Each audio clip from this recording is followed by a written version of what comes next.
Introduce yourself. Can't do it on fire. You have all the reason to begin again. Under this desire, do you hear the call? Coiling the wire. You have all the reason to begin again. Under this desire, I have found the catalyst, and I have found the catalyst in you. All right, taking that theme music. The band is St. Ricketts. The song, The Catalyst, at www.stricketts.com. The guys bring it to us Tuesdays and Wednesday nights. They are our theme song for the 100% live episode of The You Show. I am Jeff the Shark Perini. As you know, we come to you every Tuesday and Wednesday night. Last night we had a great show. Jewel and I welcomed the band Young Other. Terrific band. Hope you checked it out.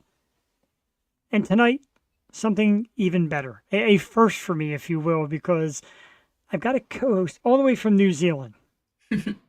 And she actually doesn't realize how bad this could be. It actually is a lot of fun. And I told you I'm going to keep it light, and I mean it. Anyway, a lovely model and Twitch streamer, gamer, and just one hell of a cool human being from checking out her social media profile. She goes by the Captivated Unicorn, and I wish you a good evening. Hello. Never at a loss for words. That's awesome. No, seriously. So thanks for coming on. We really do appreciate it. I said you got a lot of great stuff that goes on in your social media, like through your Twitch site. And we're going to share all those links shortly with people, your Twitch site, your modeling, etc. So what got you first into gaming and Twitch and getting into that to be seen? My dad works in IT and runs his own IT business, so I've kind of been on computers since I was like 3. Jesus. yeah. So I've been gaming a long time. I kind of about 3 years ago, my health started going down because I have a few issues, which I'm pretty open about. And I was kind of at the point where I was like, well, one day I might not be able to work. So maybe if I try doing streaming, maybe I'll be able to keep myself up with that if I can't work. And I didn't think I'd love it as much as I did. It became my family on Twitch, really. It developed a really cool little community and made a lot of really good friends and met a lot of awesome people. That's very cool. But like I said, it is, there is a certain little twing about streaming. And like I said, we were talking about earlier before the show, like social media has kind of become like your footprint on life because everybody sees what you're doing and watching and all that. I said, so why not just go for it and stream? And there's still times, Tuesdays, Wednesdays, I get nervous. I was nervous tonight to meet you for the first time. It's always, when you don't really have a lot of interaction with somebody, this can be a little challenging. And so far, you've been terrific.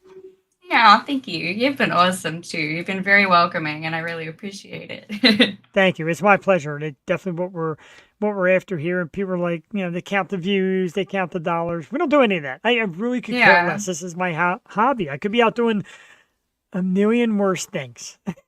I found with streaming, I really wanted to be kind of a really open, authentic person. I didn't want to be one of those streamers who put on like that fake personality. Each time they went on camera, I just kind of wanted to be myself and see if the world would accept me for it and just have fun, really. Yeah. It like I said, I do that all the time too. And but I agree, like we've met cool people who watch us every week now, and some of them like will message and chat back and forth. Some people say, dude, it's like the highlight of my week to see the show and meet new bands and all that, and that's also pretty cool. We appreciate that as well. Speaking of bands, I almost forgot to shout out tonight's guest. So tonight, we're joined by a super cool local band by the name of Unhappily Ever Now.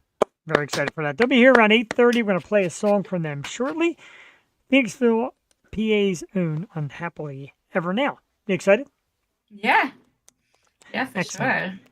And so for me, I band wise, I said we do a lot of metal, but also a lot of rock. We've done soul, R&B, country. We do a lot of different varieties of music on here. What is your preferred musical taste? Well, I was a musician for many years, Oh not wow, at the point where practicing and gigging live, but I've had my fair share of experience with the music industry, which is a very tough grind, may I say. sure. I really like good old classics and old rock and that kind of thing. Um, my most of my guitar teachers, the music they would teach me would be things like Green Day and Oasis and things like that. And I think that's really what developed my love for music, just actual music, not uh, pop music that all sounds the same, you know. Yeah, I'm with that. I'm definitely into the rock thing and the metal thing. And it's funny, lately, like I said, a lot of our guests that have come on have been bands in their 20s, and they all say the same thing. Yeah, I love the classics. And you hear Nirvana, Green Day. I'm like, that's the classics? Because there's You're definitely thinking an of like White age. Stripes? Now I'm thinking like Led Zeppelin and Pink Yeah. Floyd and all that. Because keep in mind the age difference. Again, I'm thinking classics like the 70s. They're talking like the 90s. Well, yeah. I'm a 90s baby, hey. I know you are, and that is perfectly okay. My wife's an 80s baby. I'm a 70s baby. It's not a variety. It's a beautiful thing. It actually helps me here because normally during the week on Tuesdays, my co-host Jules in her like mid 30s. So Oh, she yeah. has little different flavor in the world than I do, and she's a little more hip on things than I am usually. So, and it's male female, so there's always those differences of opinion. So it works out pretty cool. Yeah. But if you don't like my opinion, you can tell me to shut the hell up tonight. I give you permission. Oh, I don't have any arguments so far. Excellent, because like I said, it does get worse. No, it really doesn't. I try to keep it light. But yeah, I mean, and all the time, like, and you don't know if people are just being kind. You hope they're not just being kind, but everybody comes on and says, I have a really good time. That's what we try to do. And like I said, in watching your stream, you look like you have a great time doing your stream. Like, do you? Because I know what I do on a Tuesday and a Wednesday. I sit around and get geeked counting the seconds. Do you do that like before your stream to get amped up? Not really. I don't know. I've been streaming for at least uh 15 hours a week Wow. every week for 3 years. That's the um minimum amount of time I'd probably spend streaming a week as well. That's Wow. just what I've got scheduled. And I'm having a mind blank. I completely forgot what I was going to say, honestly. uh, but I have a good time on my streams. I have a lot of fun. I do get into play competitive gameplay sometimes, and that That's does cool. get quite heated. I do get quite rocked up from that. But aside from competitive play, I do always have a really good time on my streams. That's pretty cool. Do you have another problem I have after? Because like I said, partake in a drink or two, listen to music, chat for a couple hours. I have a hard time coming back down. You know what I mean? And like going to bed right after. Because around here, by the time it's over, it's a little after 10. But I'm still pretty amped up from the share. Do you get amped up from your gaming and like, all right, I'm not even going to go to sleep tonight. Might as well just keep on rolling. No, so I stream 5 hours at a time. So I Okay. spend quite a long time on the screen, and then by the end of my stream, it's normally about midnight, and I'm normally falling asleep on my chair. Yeah, I'm not Yeah. amped up. I'm done, if anything.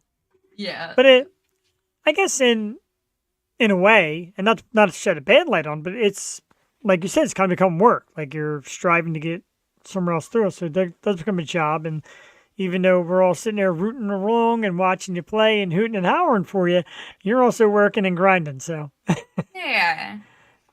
I don't we really do. think of it as a job. I don't know. It's a hobby more than a job, and it's just comes really easily to me these days.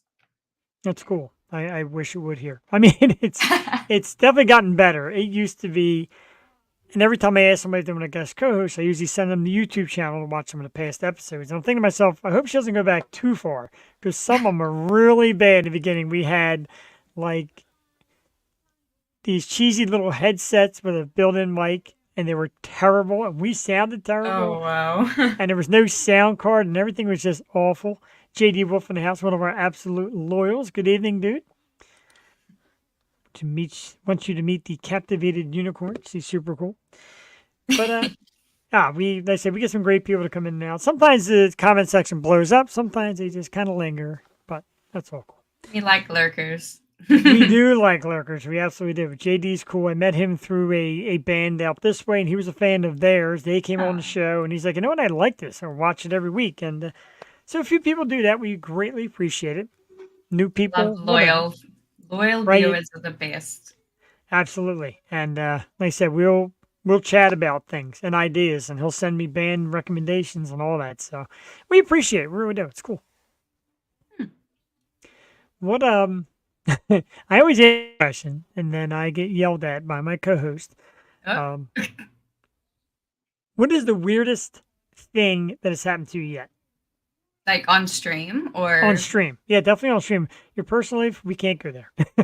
On stream, like what is like the weirdest thing you've heard or seen or were asked, etc. Because I'm sure there's wild stuff out there. I mean, as a female gamer and streamer, I have had my fair share of whack moments on stream. Oh yeah.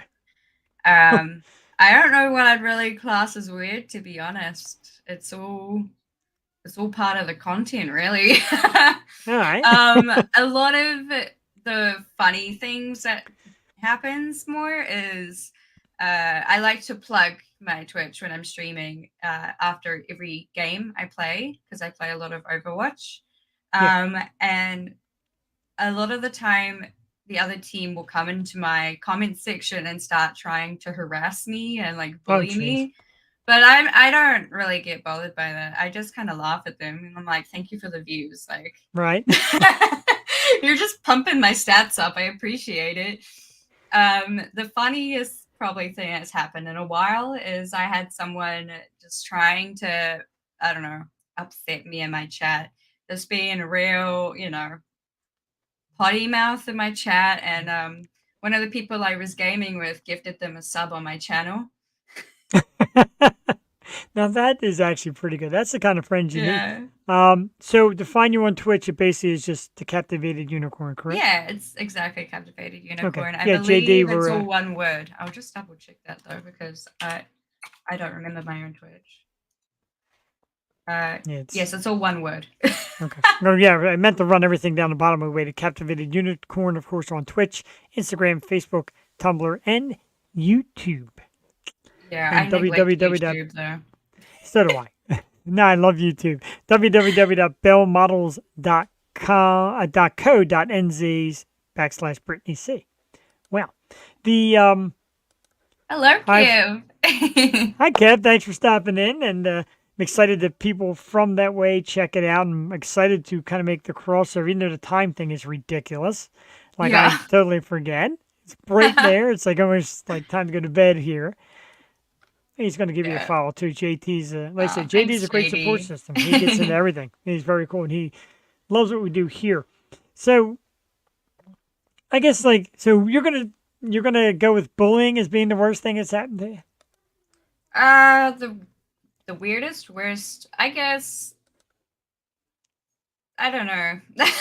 I'll let you off the hook because I'm sure there's some bad ones. Yeah, there are some bad ones. A lot of there's a lot of toxicity on Twitch and Overwatch. You get a lot of the KYS comments. I don't know if you know I don't really want to say that on your stream. Yeah, that's fine. I get you. I know where you're at. Just a lot of sexist comments, a lot of hate, really. Yeah. And just laughing at them trying to be keyboard warrior. None of it. I've got quite thick skin online, so none of it really. That's my phrase too. I say Yeah. keyboard warrior, and that really irks people online too. Like, and you're like, all right, keyboard warrior, let's take it easy. Now, they hate that. Yeah. Trolls indeed. But and I'm sure you've seen body parts sent your way in messages. Oh yeah, I get some Oh, very whack jeez. messages I teamed can to imagine. me. I've I've seen seen 'em. things. My co-host went through that realm for a while, and she's like, dude, I'm just gonna turn off my messenger. I'm like, I don't blame you. Phone Yep. calls and the whole 9 yards. Be little privacy, people out there, for the love of God. Yeah. All right, we're gonna play a song. Something we do here. We got a cool band coming on shortly, Unhappily Ever Now, and we're gonna get in there with some music. This is their new one called "Pleading," the haunting of scars. It's a very cool tune. Rocks. I'm going to play that for you. Let's load it up real quick. As you see, the technology here is not the best. Our music loading does take a few seconds. All right, so we're all set. So we're going to play it right now. Unhappily Ever Now is tonight's guest. They'll be here around 8:30. And for right now, this is their song "Pleading," the haunting of scars. Right here on the You Show. Jeff the Shark Perini with the Captivated Unicorn. Love it. We'll be right back.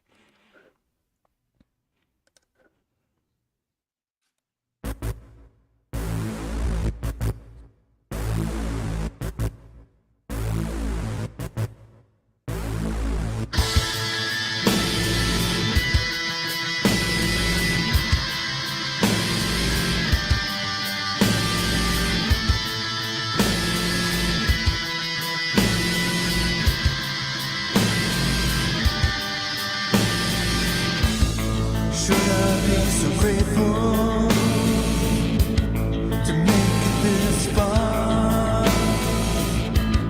It feels so unstable to carry these scars. What I thought would come to pass was clearly an illusion. Hope used to shine with glass. Down by these emotions. If you choose to leave before I rebirth, I will ask you to see me bleeding just to be hanged and held every single day. I cannot believe that I would feel the world that you want to be seen, that you embrace on your own.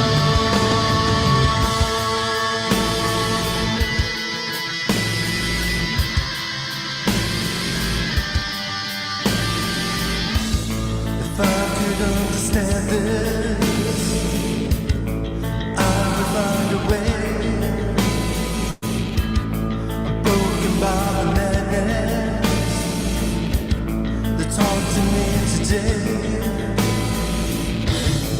What I thought would always last is never the solution. The future's frozen by the past. I'm bound by this destruction.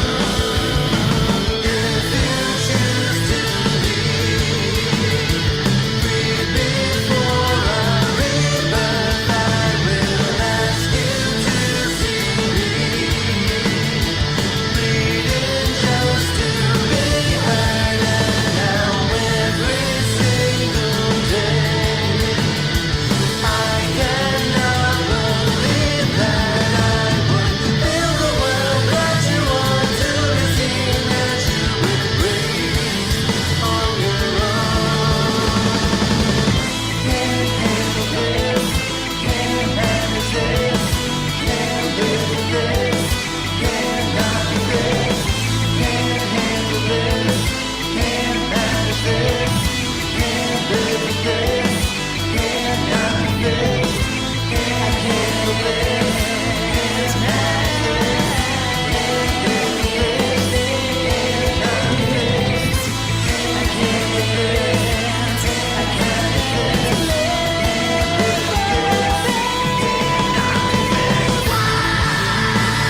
That was Unhappily Ever Now. Let's get us back to the picture. There we go.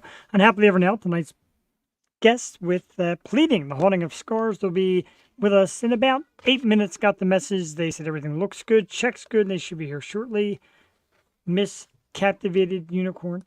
Brent Worrell in the house. He's a new fan of yours on Twitch. Brent is my Twitch mind. He's my Twitch power. He goes to TwitchCon every year, which this year's in Las Vegas. Jealous. And he's also a tremendous, yes, in Vegas, I know, right?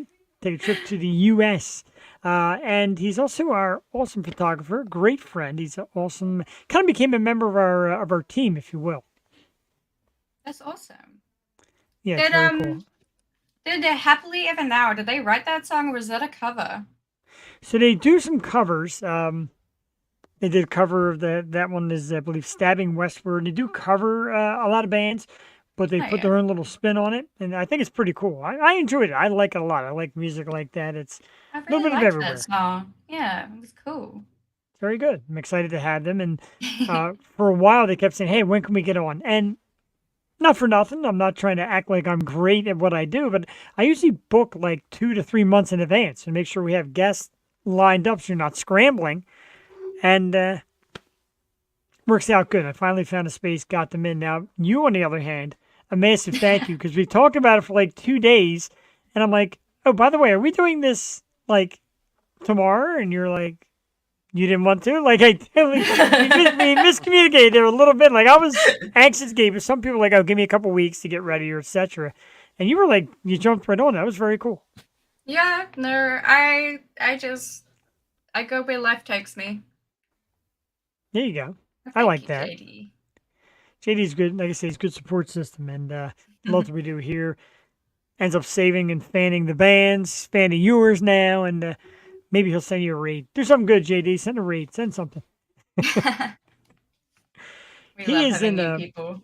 Yeah, I believe it. It's fun. It is. And like when new people come here, and again, like I said, the bands, like their families, their relatives will watch or something like that. And be like, hey, this is pretty cool, man. I'll come back and check it out again.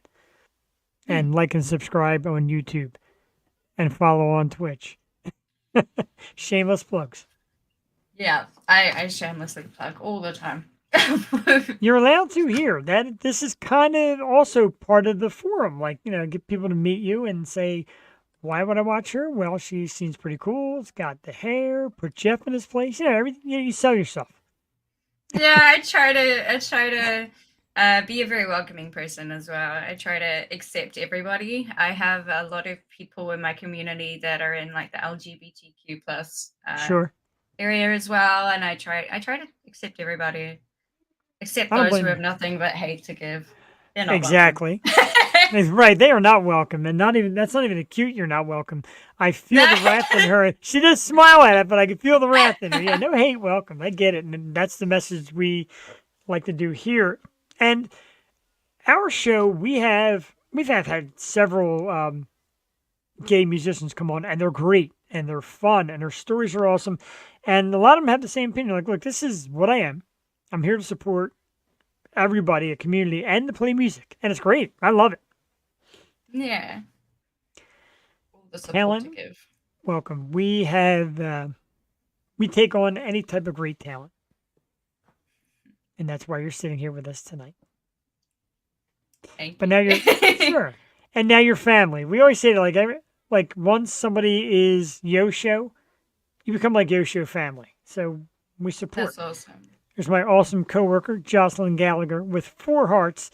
I heard it was a rough day. I was off today. I heard it was a rough day. Sorry, Jocelyn. I'll be back on Friday. Yeah, she's awesome, though. Nothing bothers her. She's pretty cool. That's cool. Now, when you go to work, there are some cool people. There are some non-cool people. You miss the cool people when they're not there, Right? Yeah, you know. I work in retail. I know. I get it. So she kind of does little jack of all trades at our job. She does like cashiering and the warning administrator job sometimes, and all the title work and all. She's got a pretty full job, a pretty hard job.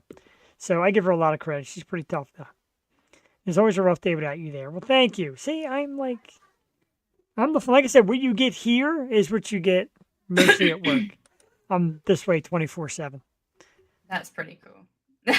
I Usually. definitely have my off days. Yeah, we all do. I do. I try to suck them down. It's not always easy. Try to hide behind it, thinking, the next minute might be better. Yeah, But it's a good way to look at it. so hard. So how hard is it to get Miss Captivated Unicorn to the States for TwitchCon? See, Brent's a TwitchCon junkie. He loves it. I've never been. I wanted to go this year so bad, but my schedule just isn't going to cut it. I'd honestly have no idea. I've never left New Zealand, so I would not have the first clue on how to figure that one out. I tell you, if you can, Las Vegas, Nevada, I'd say will change your life. That's for sure. Probably. I don't know if it would be for the better or not. Right. It is definitely it is a very interesting corner of the universe. I've been there. It's something. I bet. What do you think is the equivalent out your way? Do you have an equivalent? Like, We have we have Armageddon. okay. Armageddon's it's the only con that I know of that we have here. I've been once, so it was pretty cool. It's probably pretty average compared to US standards because you guys go so above and beyond on everything. Yeah. Amen. But Armageddon's pretty cool. I don't think we've got anything else. That's probably it. I've only been once. But yeah, it's where you go. There's lots of stands. You meet lots of people. You dress up. It's pretty cool. But I haven't been in years, so I'd love to go back. I gotcha. I always seem to miss all that stuff. Whenever a con or something comes this way, it's usually on the weekend I work and I end up missing it. So yeah, I got to live vicariously through others, and that's okay.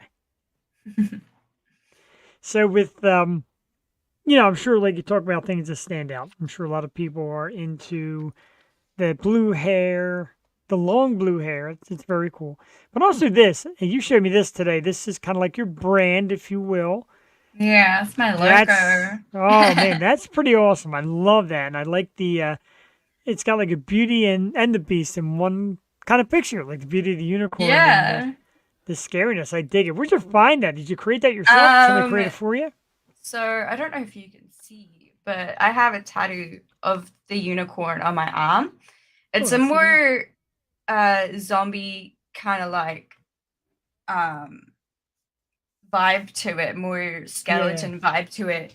But I wanted the idea was to get that unicorn my tattoo artist designed and combine it with an image that Kiev gave me actually, and combine them into one and make a logo. And I bounced the ideas off a few people, and then my friend Beasley, he's awesome. He actually designed it for me. Wow. And if you're on my channel often, you're probably very familiar with who Beasley is. I play a game a lot with him on Overwatch. But yeah, he came up with that, and I fell in love with it, and so it's my new logo. And I hope to create merch with it, and take it with me wherever I may go. Coming soon, of course. And if you're not watching her channel, get to it. Speaking of people that you want to watch and see and get into their channel, our guest tonight is a terrific local band, a 2-person act. Very cool. We talked quite a while about getting them on the program, and like I said, the schedule sometimes gets busy. We're glad they were patient with us, and we're glad they're here tonight. We just played their song, Pleading, the whole thing of the Scars. Let's give it up for Unhappily Ever Now, ladies and gentlemen. All right. How you guys doing? Hearing us okay? Everything connected? Yeah. It should be good on that, yeah. As long as let us know if there's any feedback or anything. The camera's right in front of the microphone, too, so. Excellent. Now, we got you. You're good, nice and clear. Let's start off. We just played the song Pleading, the Haunting of the Scars. A great one, too. You do a great rendition of it. Fun. It's kind of all over the board, a little bit of fantasy, some hard rock, and a little bit of metal in there, and we dig it. Tell us a little bit something about choosing that song and your process of kind of making it your own, because you seem to put your own spin on every song, which is super cool. Thanks. As far as come up with the song, I guess, or Yeah, where'd it come from? I don't know. It's like this is a tough one, actually. I mean, it's kind of I don't know. I guess you could say, like, I guess I started with just a couple riffs and I just build upon it, and then kind of just knocked out the song. This is over a year ago, honestly, at this point. Just kind of knocked out really the core demo of the song. Like, what was it, like, I can't remember now, honestly, like November of 2021. But it just a lot of life stuff happened, and actually we both got COVID at some point. Oh my god, 2022. So by the time we were truly trying to like nail it down and get it done, it was just a lot of stuff happened. But yeah, so it was like kind of a building process anyway. But it kind of wound up working in our favor because we got to really practice the vocals a lot for several months. Honestly, just trying to get physically better and also just working on the song. And it kind of just it worked out ultimately. It's like musically, I don't know. I just kind of come in with whatever I'm feeling. Like it literally start. If you listen to the song, it probably literally started with those two little. Three synth notes at the beginning of the song. That's like literally how it started. It was just a da da da, and I was like, I kind of like this, and so I started throwing some stuff onto it. And it's like, oh, I got this bass and a guitar, and for me, it's kind of random sometimes. So I don't really have a particular like story behind like how did that come about. But musically, that's really all it was. I mean, lyrically, we were on another show the other day. Just kind of talk about the song a little bit. I don't know if you can kind of you said it really well. If you want to kind of touch on it again, but if you want to do that, because you said how you described like the meaning of the song. Oh, it was really good. I don't want to mess it up. I almost want to.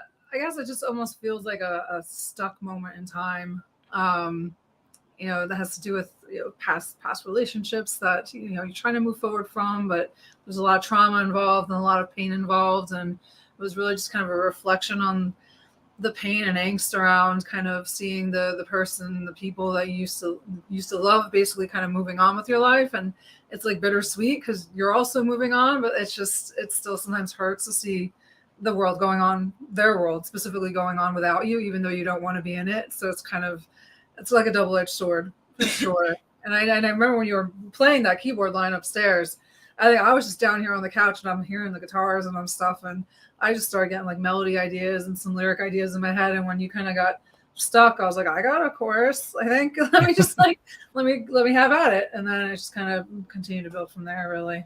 Yeah, I mean, when I started it, I kind of feel like at least so far, I mean, we're still kind of relatively new with this process of working together. But I kind of, if I'm starting writing the music, I'm going a certain direction. Maybe I start coming up with lyrics and stuff. So that definitely happened with that one. I feel like had verses like kind of knocked out, but the chorus, I was like, I love how where the song is going, but I'm like, I don't know what to do here. And she just kind of like consciousness just got the chorus out, and I was like, okay, yeah. And we tend to work on the bridges together a lot so far, like two or three times. We're going to be three, but but yep. Yeah, the advantage of being in the same house. Yeah, actually. Yeah, for sure. We'll pass it over to the Captivated Unicorn if you'd like to throw some questions out. You came up with a couple good ones that I didn't even write down, so feel free to jump in. I used to practice music myself, and I'm curious about what your kind of motivations and inspirations are musically. Like what inspires you to create the music that you create? Well, I mean, I would definitely, I mean, to be fair, I would definitely have to say a lot of life stuff did definitely happen for me the past 5 years or so. So that was kind of like as far as an outlet to get the creativity out of me. I mean, as far as musical influences, like what kind of re-sparked me was I happened to be a fan of Green Jello, 90s band, kind of growing up in my life. And got to see that coming around. So I got to see Bill, who is like, he's the guy, in the band. And as a fan, he stayed in touch with him and stuff like that. But that most recent album, he kind of just threw it out there like, hey, I'm doing a new album. Everybody send me your stuff. I mean, it was like, it's on a label. So I think like I just took a chance on myself despite what a lot of stuff going on in life. And I actually wound up getting a song on that, and like, I had to go through the label, it had to go through, a review process. It's not like, oh yeah, Bill. It was like, no, you actually had to work on it, and people got shot down. So it was just, for me, I went a little tangent there just to say that, like, for me, that actually brought the spark back, because I hadn't really been able to pursue my writing very much. I just never really had like a really good support system there. She came in like right when I was like, here's the demo that I sent to them that they're going to be releasing. And so by that point, I was already starting to write for myself again. So for me, at least, that kind of re-sparked it. I happen to have a lot of life stuff going on, but I kind of was like, I got to be doing this for myself again. This is important to me. To contribute to like that project, it meant a lot to me. As like, honestly, as like a fan, but then as like a musician who was able to like step up and just try to be involved with a bigger project that's like on a label. I've one song, it's one little goofy song on that album, but that was really my inspiration to get back into things. And musically, for me, it spans like Stabbing Westward, Tool, Perfect Circle. Yeah. We have a lot of overlap with a lot of things as well. Obviously, like a lot of 90s alternative, hard rock, stuff like that, through the 2000s as well. We have lots of overlaps in different ways and lots of just across multiple genres. Like, I have experience and background all over the place with playing different instruments as well, and high school band and stuff like that, even in college a little bit. So it's kind of hard to pinpoint, but as far as my sound with the project, definitely that's a lot of me, a lot of like that suppressed me finally coming out musically after like 20 years. And then, get the Stabbing Westward, Tool, and the Perfect Circle kind of get thrown in there, among other things. But I don't know, I'm going to let you speak too. So got a little excited. But no, I'll be quick. I mean, I would say I'll thank him. He kind of pulled me back into music. It's kind of weaved in and out of my life over the years. But as a little girl, singing, dancing, 80s pop, all that new wave, awesome stuff. Got into metal. I was trained in classical music through high school and into college, but always was like a rocker. And then through those years was in and out of like rock bands, industrial, like electronic bands and stuff like that. But then did go on a hiatus for quite some time, and then he kind of pulled me back into the realm of doing music again. So yeah, I got pulled back. I got pulled into it for once, and then I was like, I keep going, and then I pulled you back in with me. So and we're glad you did so far. Love what we hear. And one of our audience has a question. Often his imagery is inspired by music, and he wants to know if your music's ever inspired by something visual or photo, movie, etc. And that's actually a great question, because stuff like that. Ever see something or see something happen and be like, "There's a song. That's a song." Well, it's actually somewhat of an easy one. I'm laughing because it's just ironic. It's actually somewhat of an easier one. Yeah, somewhat easier one for me to answer, because kind of at the core of everything. Now, the show 12 Monkeys, like, it was like an offshoot of the movie, but it's its own beast, and it really grabbed me, meant a lot to me. And it was just, I mean, you could look at it face value like, oh, it was a show about time travel, this or that, but there's a whole lot of social commentary and a whole lot of commentary about life, and kind of, if you can kind of look at some of these core themes that we sort of touch on, just like, the sense of like getting stuck, wish you can undo the past. It's preventing you from moving forward. There's just it's a lot of it's really a lot of life commentary, but it's in like that context of looking back on things. But it's also, it's kind of like a play on words. The band name's actually like a play on words of like the last scene of the show itself. Now I don't want to like write the whole thing off, but essentially it's like this. How do I say? I say this so many times and I forget, but the sense of like, it's again, like I said, sort of social commentary for me past like 5-6 years or so of just living life where it just feels like everyone's kind of stuck, and we're getting stuck right now instead of being able to coexist with each other and just kind of unify society again. And I kind of just did like a whole play on word take on that from the show, but really I made it my own thing because I was like, all right, this is like kind of a core inspiration.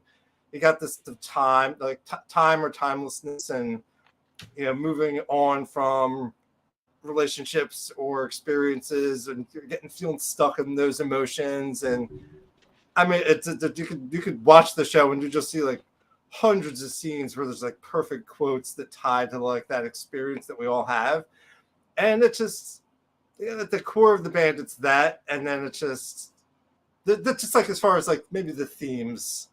I try my best to stick with the themes. I kind of deliberately put them into pleading. I was like, why not? My future's frozen by the past. Mm-hmm. But it's also what we both went through in our own ways. So if I see an opportunity to kind of like throw it in there, I try to. But I guess you could say that was like the core influence.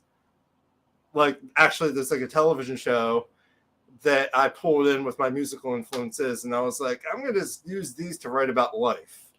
So long answer for you, but yeah, that's what I have. I guess that's really it, though. Yeah, I mean, I'll keep it short. For me personally, like on the creative side, I mean, I do love movies, TV, and like visual art. That's more inspires me for the music video aspect, which I really enjoy doing that. Really musically, I tend to be inspired by other music, really, probably more than anything else. Yeah, same. I would say same. That's true. But I can definitely comment that like even our logo and some of like the color schemes, it's like I kind of repurposed influences from the show. If anyone knows the show, I tried to share it in like the show groups and be like, you should check out my band because if you guys read the lyrics, you probably find some stuff. But not for a casual listener, they're like, oh, okay. But for those who would know or dig into it, they'd be like, that's pretty cool. So there's this little stuff hidden in there, but it's just paying homage to the show, really. So very cool.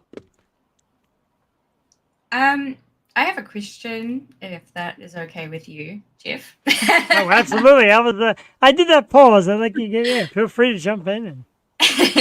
Love your hair, by the way, love your hair. Thank you, appreciate it. Where do you see your music taking you? Like, do you have an end goal? What are your goals really with your music? Is there a certain standard you're trying to reach, or just have fun with it? Oh, that's a kind of a loaded question, a complicated question for me because I'll be honest, it kind of like I kind of said I kind of got the spark again, and I frankly used it as therapy. So to get me through a lot of stuff, and it still is kind of functioning that way because we all go through lots of stuff. It's a creative outlet for musicians, and then I think I've started there, and then I was like, for me personally, I was like, well, why don't I just put this out there? So that's what we said earlier, just lay it out. Yeah, I mean, it's been a slow build, but I mean, finding there are actually lots of people out there in small pockets across the planet that actually appreciate what we're doing. And I mean, I'm just kind of going along for the ride, I guess. I mean, I want to keep getting bigger. I want to keep reaching people, and I don't even really feel like it's an ego thing or anything about status, but I kind of know what we've put into a lot of this stuff, and what I put into like the EP, the debut EP, like it's kind of just it's still kind of therapeutic in a way, just kind of being like, hey, if we've been through a lot of stuff on a personal level, and even together, just like living life and making it through the pandemic and all this kind of stuff, and there have been some people who actually resonate with what we sing about or write about, and we get messages, and that they've been very positive and supportive, and I don't know, I guess for me this is really the first time I've ever been in this situation. You've actually been in like other bands and playing in front of people and stuff like that. This is really my first time, like wow. in this capacity. So to see, like, to actually see people react though, or resonate with the music somehow, I'm like, it actually means a lot to me. Like I really take this seriously, like sincerely. Sure. So the more I see that, the more it makes me want to push further. We all like we talk a lot. Like we kind of know the industry is kind of screwed right now. So Yeah. it's not about the money. Right. I mean, would like to have more fans and have more sales, sure. But it's I'm feeling happy with just using the creative outlet to honestly feel better about life sometimes, and then to reach people and network with more artists. That's all been really the fun part.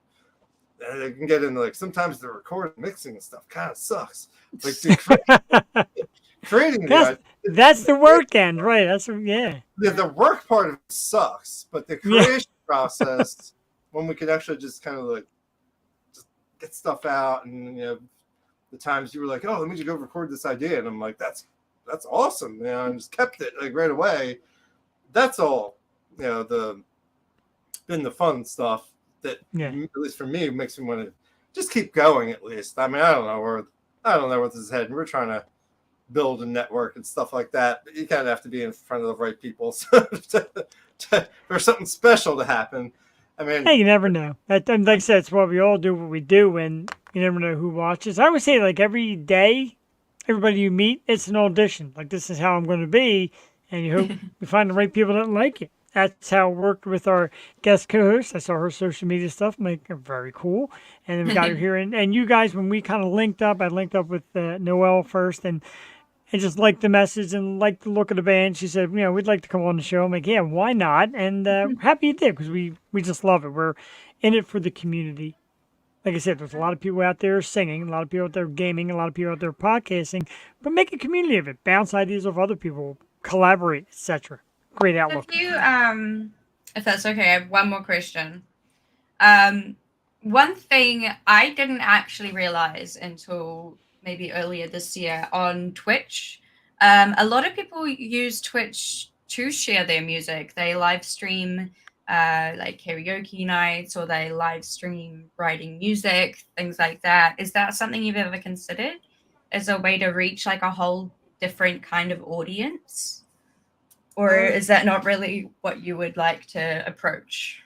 I mean, I never, just the way things have been, we've only been able to do really a handful of live streams, and we kind of like try to have like a fan community thing where we do stuff occasionally as well. But I guess I've wanted to explore it a little bit. It's like I'll probably like shoot you a message afterwards, like, let me know how to set this up, because I have one setup. I know how to do some stuff with certain software, but I was like, oh, StreamYard, I've heard of this.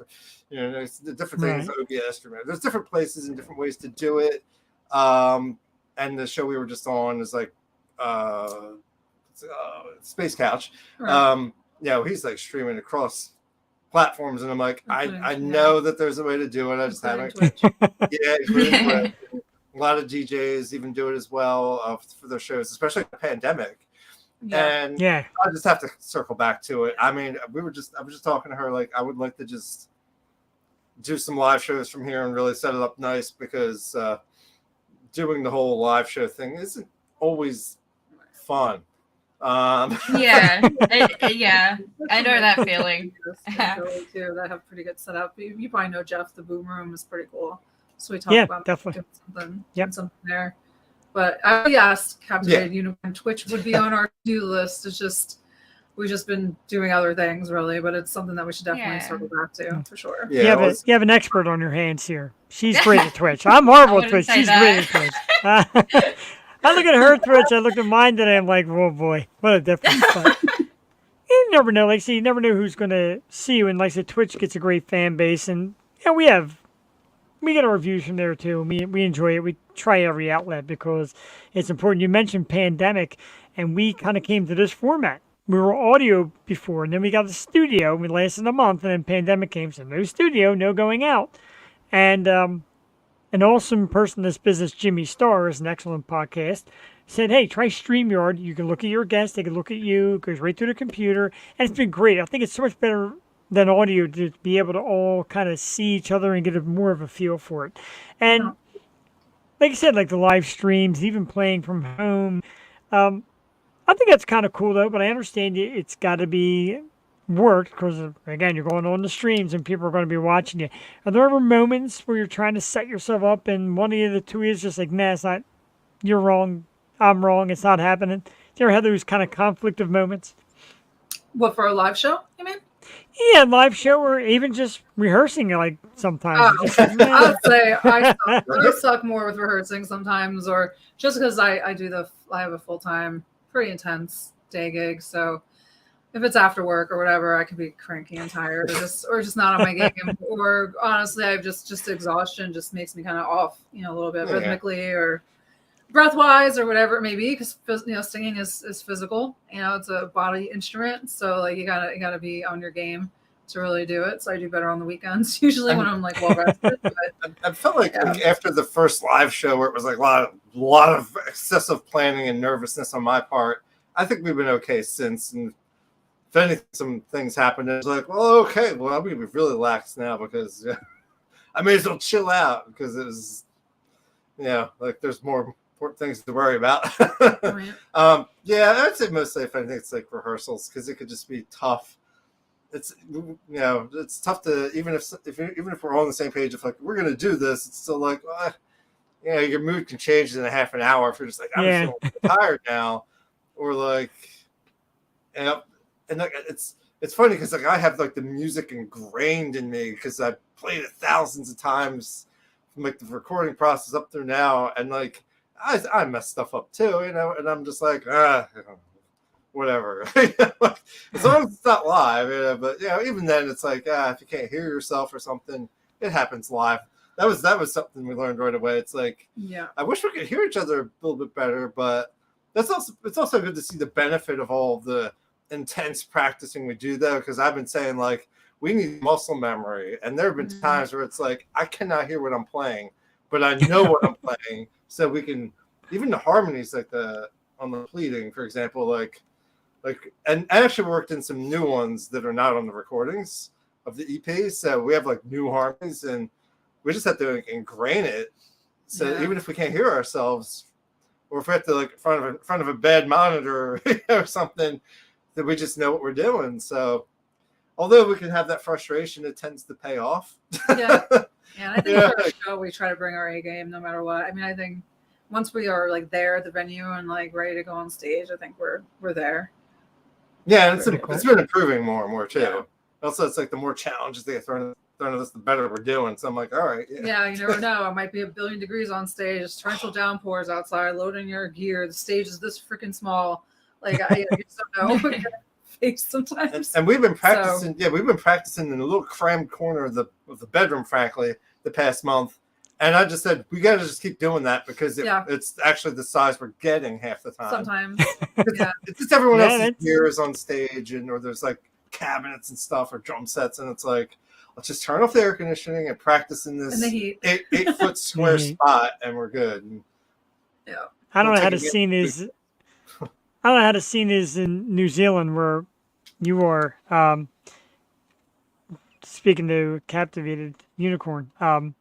Here in PA in the United States, it gets very crowded. There's kind of a thing where promoters like to own a venue and said, all right, our bands are coming here. So bands like yourself, like you said, you get in the smaller halls. It's tough to get into the bigger places because they seem dominated. Do you notice like it's hard to get into some of these places because the way the structure is right now in our area, at least? It seems harder, I think, since the pandemic. Because it feels like more mid-tier bands are playing even the smaller venue, like the smaller venues even, and I feel like 5 years or so they would have been playing like the Fillmore. Now they're playing like Broken Goblet. I don't know, like it just seems like bigger bands that seem bigger are playing smaller venues. So I just think there's a lot more competition actually. Love Broken Goblet, by the way. Sorry. I love that place. Oh yeah, no, we like Broken Goblet. I love the stage and all. It's a great stage. Awesome. I mean, the Fillmore is definitely bigger though. That was kind of an example, but yeah.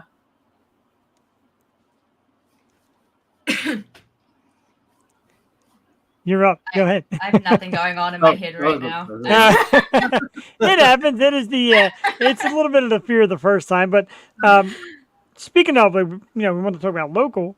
You're from the Phoenixville area. Mentioned places like the Fillmore, Broken Goblin, etc. Do you have any places around here you absolutely love to play and always try to get to them? And maybe some of the places you can't really say places you don't like because you'd like to make the money. Right, Places right, that you right. really enjoy, like that you're like, oh yeah, got to get here. Yeah, I mean, there are places that are like on our radar. I mean, Broken Goblet, sure. Remind me, Love Love Drafts. Yeah. That sounds cool. There's Phantom Power. So those are a little bit bit more central-ish PA, I guess. Wow, that's it. Interesting it's the stats. old So, Factory stage, and I heard that David Bowie performed on it. That's like the magic. wow, Right? yeah, that's pretty something. Yeah, That's the magic about it. that's yeah. George is a touring musician as well, so he knows all about me. He's a touring musician, so he's a drummer. He's great. So Very we cool. appreciate him coming in.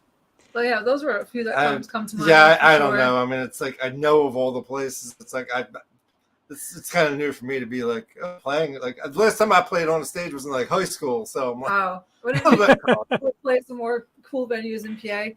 Yeah, love New Jersey. Don't get me wrong. I've been playing shows in Jersey forever for whatever reason. But so we played some decent venues in New Jersey this year. Yeah, I mean, so it'd be cool honestly, to bring it a little closer to home, just to kind of do yeah. that. I don't know what we're gonna do. I mean, there's places all over the place. Yeah. I mean, and like north, south, east, west. There's like Baltimore Soundstage. I would love to play. Yes, that's true. I actually been there twice for other shows. Really like it there, actually.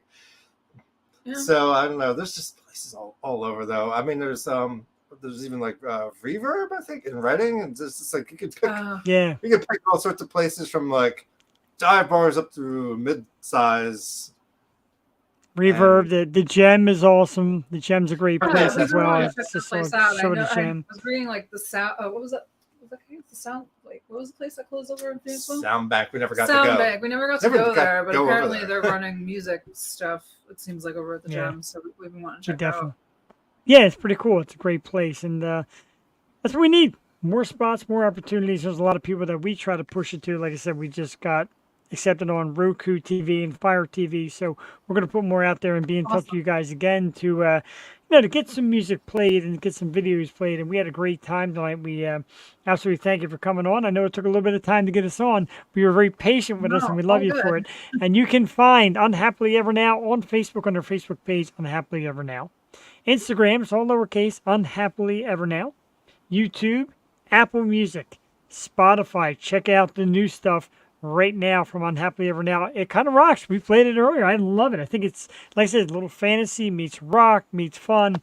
It's a terrific stuff. Congratulations to both of you. Thank you for coming on, and we'll be in touch in the very near future. Have a great night. Talk to you soon. Bye. All right, but that went so. It always goes so fast when the guests come. That half hour just kind of shoots right by. Unhappily Ever Now, pretty cool band. You spoke about music, being in music. What do you think? You think they got the touch?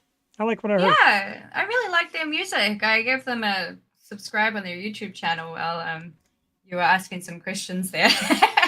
Right, and I definitely want to follow them, see how their journey goes. I know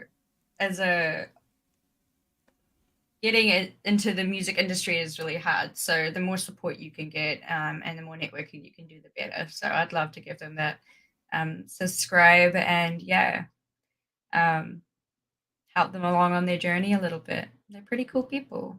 I like their music. Excellent. And, I'll leave the scroll up for a little while so you know where to find them and download the music and check it out. And, like I said, it's about... you don't want to get obsessed with views. I looked at your views on Twitch. I'm like, man, you're like a star on Twitch. And you're like, no, not really. So, do you find yourself getting a little too obsessed with because I know every morning what I do, and it's embarrassing. People laugh. Every morning when I wake up, I, of course, shut off the alarm clock. Then I go downstairs, let my dogs out, and I immediately look at the traction, who's been watching and who watched new and who said what. Do you get into that? Do you get trapped in that? Like, let's see what we did today. I used to, because on Twitch you've got your creator dashboard. You can see all your stats, how many followers you've had in a certain amount of time, how many subscriptions, how many raids. all of that kind of thing. And especially when you're new to Twitch, it's really easy to get sucked into that and lost into that.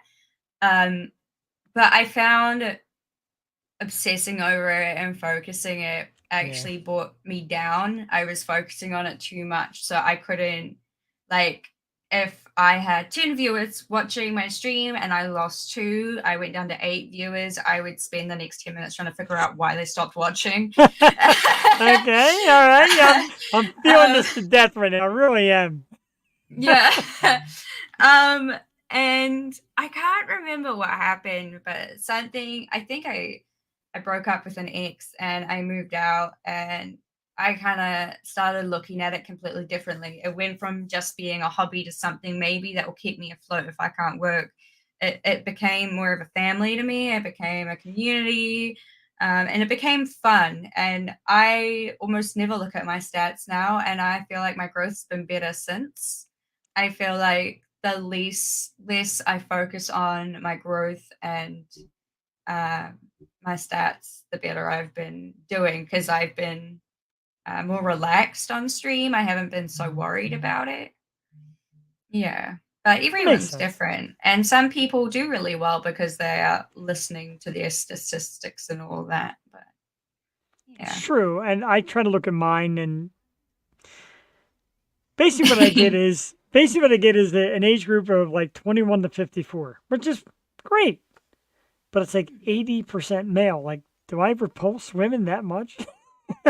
No, I don't think that's it. I think a lot of, well, like, if you compare the online presence of females to males and what they're looking at online, you'll find most females online are watching beauty videos or celebrity videos, or they're watching sim streamers and things like that. And there's not a lot of the female population that's focused on the gaming side of things, focused on the more, I don't know, the different side of the internet.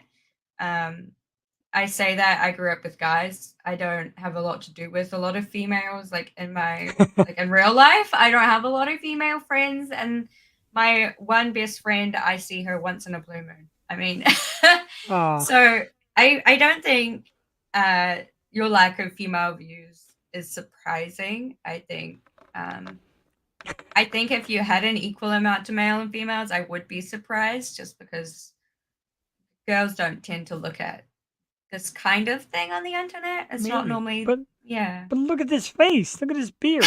Why do you not want to tune in, ladies? I can't believe it. Very similar to people on Instagram. They spend too much importance on how many followers and likes they get rather than focusing on the content. And I get it. And again, you'll know you're on Instagram as well.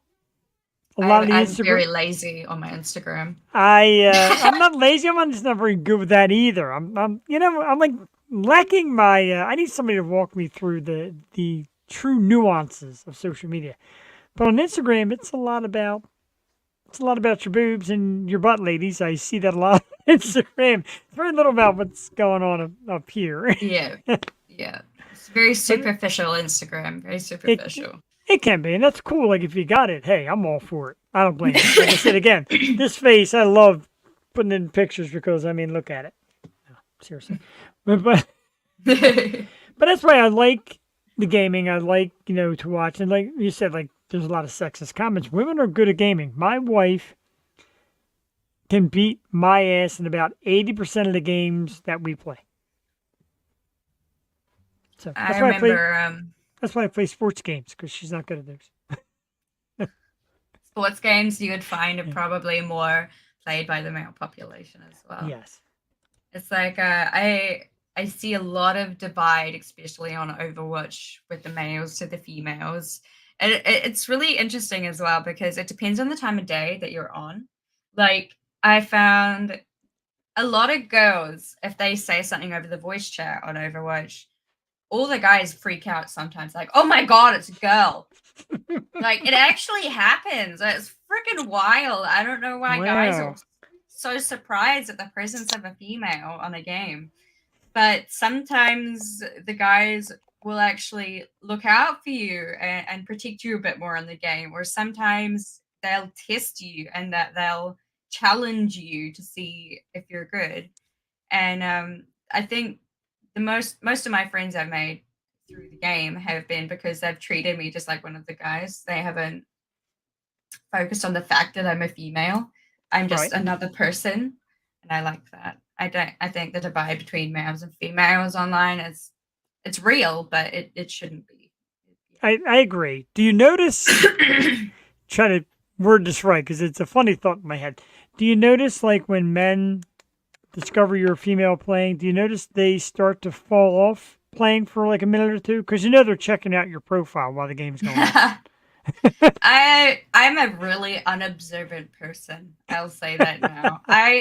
Someone could be flirting with me right in the face and I wouldn't be able to tell. It goes right over my head. So I wouldn't notice if they did. I have had people like stop at the end of the game and be like, you're level 300. How are you still in bronze for DPS? Or you're really good. You should be in a higher rank. And I'm like, but I'm not. There's, sometimes there, like I said, sometimes there's so much work involved getting to levels, etc., and anything, whether you're just doing like listeners or followers or levels of game, etc. It is a lot of work, and I'm sure plenty of the men looked and said, "Look at this beautiful, long, blue-haired girl. I want to be her new Twitch friend and play games with her all night long." I actually Sorry, get a man. lot of comments, like if I plug my Twitch at the end of the game, I get a lot Yeah. of, no one wants to watch your ugly ass, blah, blah, blah. And Wow. saying, like, I bet you're fat and all this shit. And I'm just sitting here like, okay. And then they're like, no one's watching that. You're one viewer. And I'm sitting over here with 10 viewers like, okay. Like, calm down amazing. now. I know, right? People get angry over the competitive stuff. Yeah. I play a And lot they of just- fantasy football, and man, the Oh. comments, like, wow. They're just unnecessary, man. So It is. unnecessary. There's, like I said, there's a lot of good, there's a lot of fun, and like Unhappily Ever Now said, like bring people together instead, which I like that idea. It's a little more fun that way, a little less competition. We're gonna play one more song from Unhappily Ever Now because we usually try to get 2 songs in. Our Time Was Taken is the next song. Pretty cool one as well. We like this one a little more their original ones, a little older, but a good one. Nevertheless, we're going to take a few minutes out to listen. Actually, wow, it's about 7 minutes long. No, you know what? We don't want to play 7 minutes long. No offense. We'll go back and find something a little short. In a minute, we'll go back to that. We're back. That was fast. Well, I know, but like, sometimes like the video is like 7 minutes long. No offense, it's great, but you want to kind of reduce the time a little bit. But so we're gonna stay here for the time being. We're gonna do some topics and chat about some stuff. Now I don't know how different things are down there from up here and what we discover and see, etc. You're welcome. Thank you. I actually, and I don't want to say it, I'm a little embarrassed. I actually lost it too on YouTube. I kind of clicked it off. So my technology screwed it up. By the time you retrieve it, it's a disaster. So, but thank you, JD. You have a great ear for music. Let's see. So, again, the age difference, you may not know quite as much, but NSYNC. Now, have you heard of the band NSYNC, correct? I have heard of them, yes. Of course, Justin Timberlake and all them fellas. So they were all together at the MTV Video Music Awards the other night. And people were, yeah, they were all together, like hanging out, and people are apparently just bucking for a reunion. First of all, I don't see it happening because Justin's just too big. Second of all, is this something you even are interested in? Do you want to see this at all? I don't know. I'm not a big pop culture person. For someone with such a big online presence, I know nothing about celebrity life. I'm not one of those people who really follow along with celebrities. I don't even know if my favorite bands released new music in the last 2 years. You've come to the right Um, place. We can definitely help you with that. I spend most of my time gaming or trying to improve the look of my stream or plan my content. If I'm not doing that, I'm doing photo shoots or I'm spending time with my partner, or working. I don't know. My spare time is normally taken up by gaming. I have an addiction and I'm trying to profit from it. I've got some addictions I can't profit off, beer drinking and etc. But so that's actually pretty noble. You got an addiction, you want to try and profit off it. Makes sense. Yeah. The most news I keep up to date with is normally your current news, like what's happening with the wars, what kind of crimes have been going around the country or in my neighborhood. Um, Definitely your neighborhood first. You want to worry about yourself Yeah. before the rest of the world. Just like I get really intrigued by natural disasters. They're not a good thing, and I don't I don't like them, but I get very fascinated by them. So I just current affairs, is that the right word? Current events or current affairs Current or your events. like say Yeah, pop culture. I'm more interested in that than pop culture. See it in sync, you're out.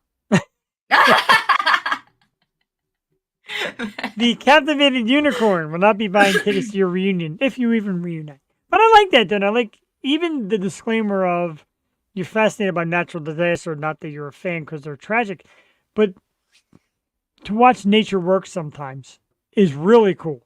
And even like the Yeah. tragic things like a volcano, a tornado, earthquake, whatever. We had one kind of touchdown here, I guess about a year ago. A tornado that ripped apart a couple of like car dealerships, just like tore right through them. So I got fascinated by the video. I don't know why, it's a little sick, but fascinated by it. So I kind of get where you're at there. Yeah, and in February, I don't know if you heard about it. I don't know how much of the world heard about it. But in February, we had a cyclone tear through Wow. the country. And my region was the worst hit. We had no power for about 4 days, and Wow. over 9,000 homes were, over 9,000 people were displaced from their homes Wow. due to damage and all that. And it was wild. I did document a little bit of it, and I was going to post all the videos on YouTube of my experience during it, but I got a bit lazy about it. And after 4 days of charcoal barbecue, trying to cook all the meat before it goes bad from the Oh, freezer, man.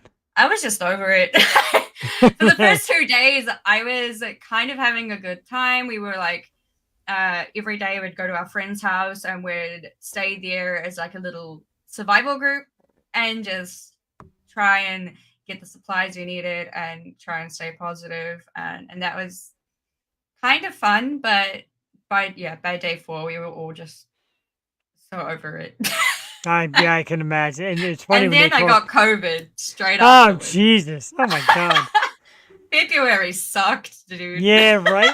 Like, take that right off the map. And I kind of agree with the, like, pandemic. Of course, at first it was like, oh, my God, we're stuck.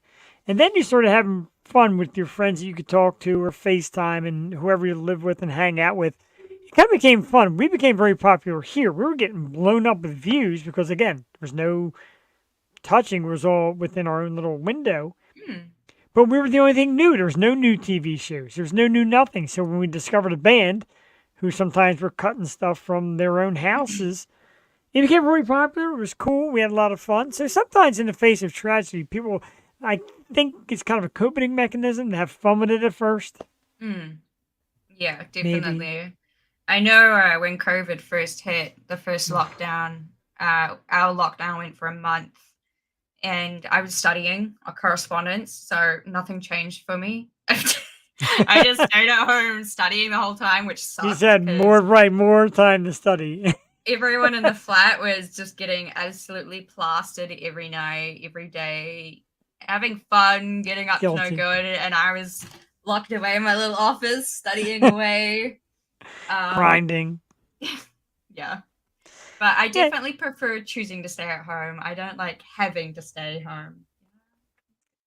There's a different vibe to it. I'm with you. I started making every kind of alcohol in my house into some kind of milkshake after a while. My wife's like, again? I'm like, hey, you never know what's going to come up in a milkshake, and peanut butter whiskey, and you name it. We had, I was one of the people that drank a lot. I found out I found out my job was going to let me go during the pandemic, of course, to make room for the limited amount of people. I was going to the bathroom. I was washing my hands, and the phone rings, and I'm like, hello? I said, yeah, this is, I don't want to mention the job's name. They said, we're going to let you go. And I'm like, huh? I said, well, yeah, you're the newest, so you're going to be first. So Oh, it wasn't too bad. this sucks. I hated to rely on the government money, but they took good care of us. We survived. We had a good time. My wife was a nurse, so she had to go to work. So, Oh no. yeah, I know. So She's doing God's work. she really is. So she does God's work just putting up with me. So thank you, honey, if you're tuning in. I am, as you can see, I'm the never maturing man. I'm a child for life. I kind of love it. Sometimes she's like, yeah, turn it off for a minute. I don't know how. I don't mind. As you predicted, it took a long time, but the dog finally got into the action. Yeah, the dog's chasing a fly. It's you know, you said it before show. He's obsessed with that fly too. He's like zeroed in on it. Like his eyes are bugging out of him. You all can of us, see him. Oh no. all of us men are. We are. A lot of us men are, and we are children in our head.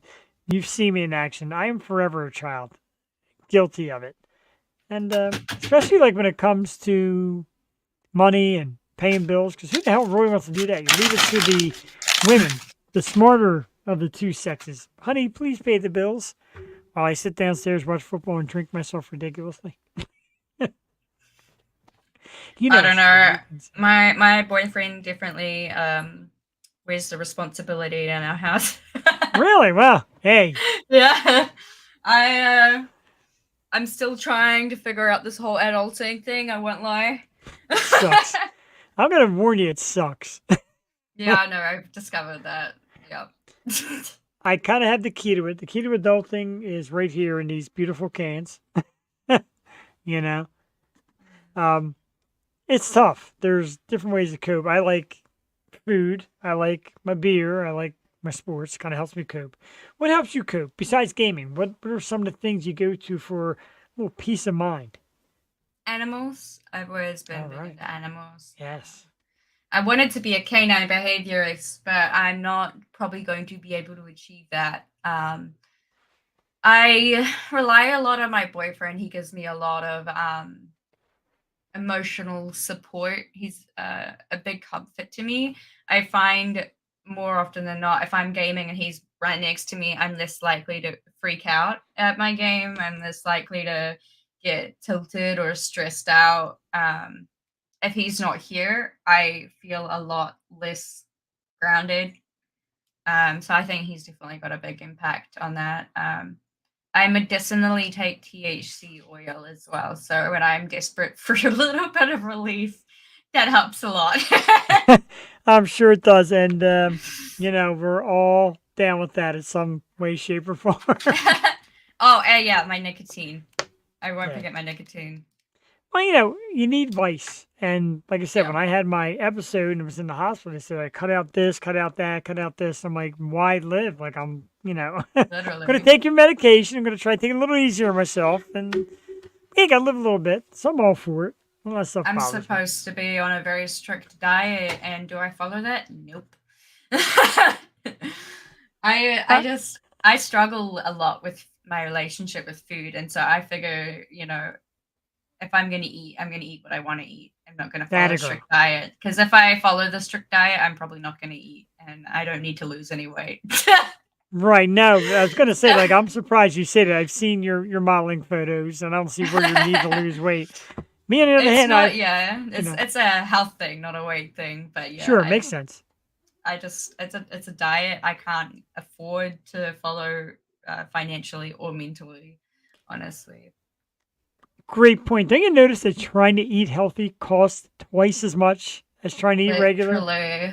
Literally. Thank you. And like I said, I tried with the low fat this and the not processed that, and the fresh this and the fresh that, and your grocery bill is like tripled.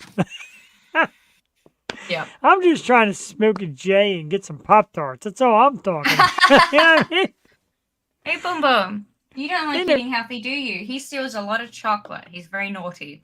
Raw chocolate's so bad. Our dogs love chocolate too. And I heard Look like, at those ears. He heard that word. oh, you heard it. You heard it. That's like my dogs in the word bacon. It's almost like they spaz when they hear the word. You know what it is though? It's not. And people are like, oh, chocolate's poison for dogs. It's not. It is. It's the cocoa. It's the cocoa. Right, and also it's the fact that when they taste the sweetness, they don't know how to stop eating it. So if they get their hands on a large amount, they won't stop eating it. Yep. He's eaten a few blocks in his time. I'm sure he has a has. habit of forgetting about chocolate and then leaving him free reign. All right, this boyfriend of yours was doing good until I heard that. You don't leave chocolate laying around, bro. Chocolate is gold. You get it, you eat it. You don't leave it laying around. I have a stockpile of chocolate at the house at all times. That a girl. I try to sometimes. Try to go to the convenience store and get myself about 12, 13 chocolates of some sort. I'm a big chocolate fan. I am. Your boyfriend's got good taste. He does. I like that. Well, yeah, obviously, except when he leaves chocolate laying around. That's a big no-no. And with my dogs, I can't leave. Like if I leave a closed bag of chips laying around, they'll find a way to break the bag open and stick their face in. So. He's trouble, all right, aren't you? Yep. But we love him. Apparently, the fly is somewhere in this vicinity because he's obsessing over my computer right now. He is definitely either staring at me, either my beard is scaring the hell out of him, or it's that fly. I don't see the fly. I don't know what he's staring at.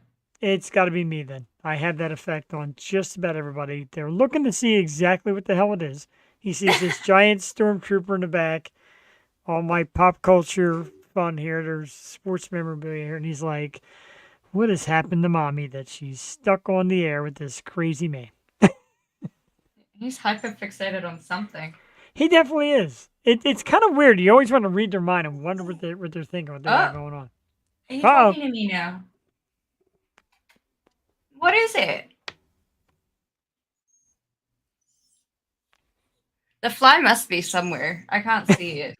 That's going to be a whole TV show just based on. Actually, it's gotten him set whenever. Can you hear him talking? Oh yeah. That's actually really funny. It's actually very. He wants to be on the show. I'm pretty sure that's all he's looking for. He wants to be. Next week, our guest co-host will be the dog. Boom Boom. Why not? Boom Boom. Boom Boom, you're very excited into this. I didn't even prepare. I feel bad. I didn't give you notes or anything, dude. Like, I would have hooked you up if I would have known. That's cool. Like, so my dogs go the other way. They actually hate when I'm doing this. He's all mad. He probably sees this wolf in the computer screen here. Is it the bag of treats you're after? It's empty. That could be it, Ate too. the last one. Oh, Ate the last one. poor Boom Boom. You know, after the show, Mommy's going to be making her a dish or something. We know. He has doggy ice cream in the freezer. Oh. My dog hates doggy ice cream. We get in the little cups, and they're both little, so you have a hard time getting their face in it. It's kind of sad, because they want it so bad. They just can't get to it. We just give him a tablespoon of ice cream every now and then. He just licks it off a plate. That's not a bad idea. I used to have a picture of him saved on here. Did I take it down? No, I didn't. Well, here is my little Hannah. And that's Henry. Aww. So Henry's the Bichon. This was for his birthday last year, but it's like so pictorial. And then this little crazy sucker is Hannah. Oh, in her little face. gorgeous. Yes. Right, they're so cute. You feel so bad to get angry at them. They try. They drive you But nuts. They do. Kinsey King in the house. Of course, we missed you. Kinsey is a great musician as well. Cool artist. And say hello to the Captivated Unicorn, who was kind enough to join me tonight. I've enjoyed you thoroughly so far. I'm having a great time. I'm having a good time here too. Very good. And I said, it's either going to be yay or nay. The first half hour in, you'll know. Kinsey's going to do a program with me in October. He's going to guest co-host one as well. And I'd like everybody to have fun. I think more people should be at least trying. Like everybody says, I want to do it. Try it. That's all you need. Come on in. Just do it. That's Right, my motto. I like it. Like nobody is worse at anything than me, so I make everybody look good. I don't know what this dog wants from me. I don't know. What? Maybe, yeah. Yeah. He must be upset about the news about McDonald's. So, because I'm upset about this, and I don't eat as much McDonald's because my health. But at I McDonald's, had they're it for eliminating. breakfast, actually. Their breakfast. I got to tell you, I will cheat the rules of dieting for their breakfast: egg McMuffins, the pancakes, whole 9 yards. But they're eliminating their self-service soda fountains, which I kind of like. Like they'll give you the cup, you go pour your own soda, and you can even mix a couple different flavors. They're doing away with that. That was my favorite thing as a kid, mixing soda flavors. Right? See now, like here we are now. We're losing it from McDonald's. That's like one of the best. Especially when you go to McDonald's, you're kind of going for McDonald's. You want the greasy burger, the awesome fries. You want a fountain soda, and you like to mix the soda. Now they're taking it away from us. What the fuck? I think their self soda fountains probably get abused a lot. People probably abuse them, and just it would be one of those things where it's one person ruining it for the rest, probably. I like that. It very well might be. And they said like we want people to have the full experience. Full experience of what? Like somebody being rude to you behind the counter? Like I can get my own soda. I can be rude to myself if I want. I have no problem with that. Just hope nobody from my local McDonald's is watching because next time I go in, I don't want my food to be abused. But what do you have? Like you have like up here we have 7-Eleven, we have Wawa, convenience store, always a big soda machine. Do you have that down there? Like what is your spot down there that you go for the soda and the Um, candy and all that? we have McDonald's for fast food. We have KFC and Burger King for fast food. Mm, I believe you guys also have Pizza Hut. I've got quite a few friends yeah. on the US. So I think there's a few places we have that are New Zealand based. So like they aren't overseas. Like we have a pizza chain called Hell's Pizza. Oh, I like the Which sound is of that. it's so good. Yeah. Do you have Hell's Pizza? No, we don't. I'm beyond intrigued. I almost want to bring one up here and fund it and open it because it Yeah, sounds no, cool. it's so good. It's really good quality pizza too. It's probably our best quality fast food pizza that we have. That's a chain, like a not a franchise, but Yeah, you like know, there's multiple stores. sure. Kind of like a Pizza Hut, but I'm sure better than Pizza Hut. Oh yeah, No, like, yeah. so good. Pizza, It's expensive. It's like $26 for a pizza. Wow. But that's, you know what though? I love pizza that much. I would pay that. And I have paid that, DoorDash and Uber Eats and all that nonsense. Sometimes it's 10 o'clock at night on a Friday. You're a couple beers in. You don't want to drive. So you get on Uber Eats and order that $25, $26 pizza. I did It that happens. last week too. That a girl. I'm proud of you. I get more proud of you by the minute. I love your personality more and more as this time goes on. You're a lot of fun. So we talk about food. We talk about extracurricular activity that makes you want food. And my good friends at Pop Tarts, because that's one of my guilty pleasures, they're bringing out a new flavor known as frosted chocolatey chip pancake flavor. That sounds incredible. Right, doesn't it? I'm reading it and I'm like, oh my God. There's nothing wrong with that. We get Pop Tarts in New Zealand, but I think we get all just the base flavors. We don't get the exciting flavors. Oh, you gotta drop your address on me, and I gotta send you a box of frosted chocolatey chip pancake flavor when they come out. And like I said, when the Yo Show shirts come back around, I gotta throw you a shirt and wear it on your stream and get you some of these Pop Tarts. But me, I'm a fan. Hopefully you're a fan of what we're doing. I'm a fan. I am. I'm having a great time. Thank you. I'm having a blast with you me. too. You're very natural, and like people get worried, like, what do we talk about? I'm like, just act like you're hanging out with a buddy and just talk. And that's kind of like how it goes here. I Yeah, guess exactly. I do this on a daily basis on Twitch. I'm very used to live streaming, so this is pretty natural to me. I'm not afraid of saying the wrong thing. I'm not afraid of breaking an act or anything like that. I just go with the flow. I go where life takes me. It's very cool. And So, and that's another feeling I had, like, so I'm watching your content. I'm like, oh, it's going to be such an easy transition. And normally my co-host on Tuesdays, Jewel, who I've been with for 7 years doing the shows, always likes to give a little commentary, like, oh, she's going to be this, he's going to be like that.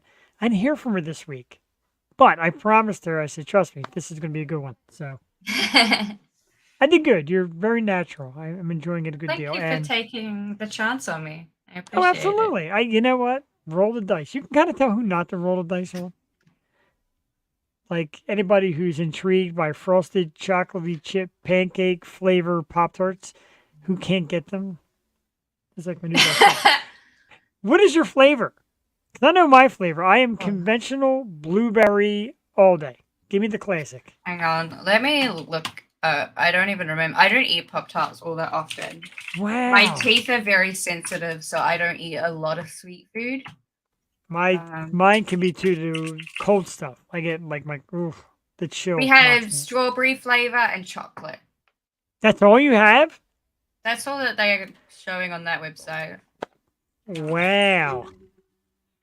Strawberry's a very popular flavor, though. It's like what's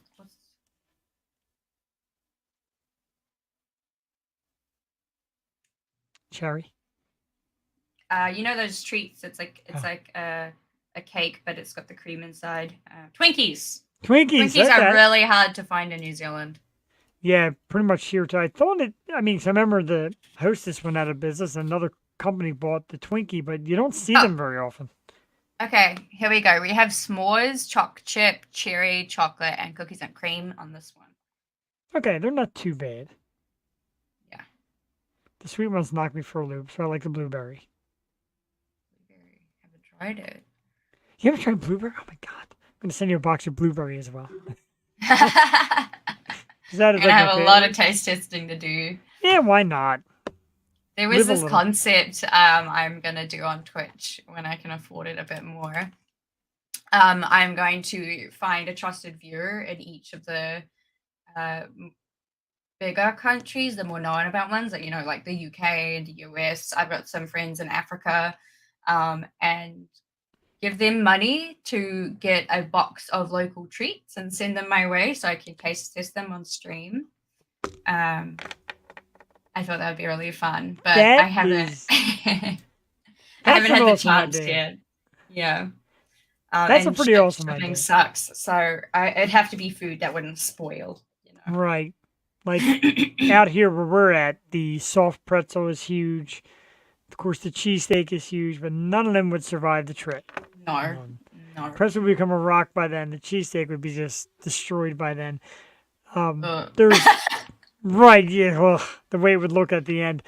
There's a company out here in my area called Tasty Cake, and the cool thing about Tasty Cake is they would make new product, cookies and cupcakes and that kind of stuff. They would make them like every couple of days out of real milk and butter and sugar and all, and they would be sent out fresh. They would last in the market for 3 days, and if they didn't sell them, they'd toss them.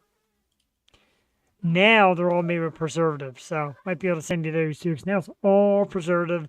They'll sit on the shelf for a month. Oh God, just like a McDonald's burger. Kind of, yeah, right. You see those like experiments people have done where they put a cheeseburger in their pantry and forgotten about it, and come back like 2 months later and it looks the same. That's nasty because you're thinking of nasty. Yep. You're thinking of the toll it takes on your stomach too. Not a good one. No, that actually, as much as I love fast food, that just kind of made me twinge. I'm a fast food junkie too, but it's so bad. My God, to think of that. So I don't know how concerts go out your way with tickets and ticket prices. Around here, it is ridiculous. And I know a lot of people shelled out $400 or $500 to see the band Aerosmith.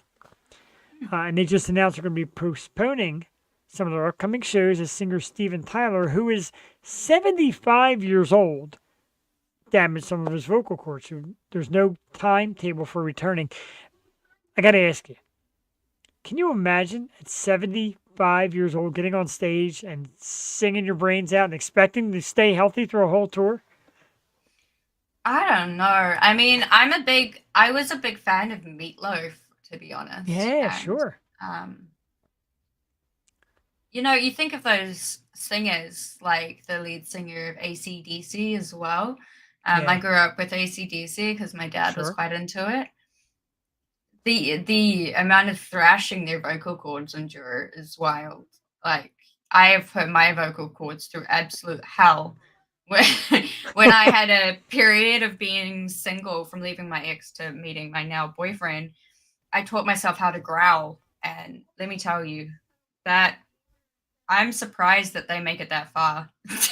Right. It's man, we got some of the young artists here that do it blow my mind, like 16, 17 years old, and like that's the style of music. That's gotta be hell. Mm. Can you still do it? I mean, I haven't tried. And I won't try today. No, I will not But put you on the spot. 'Cause I can imagine. That's no, I will not.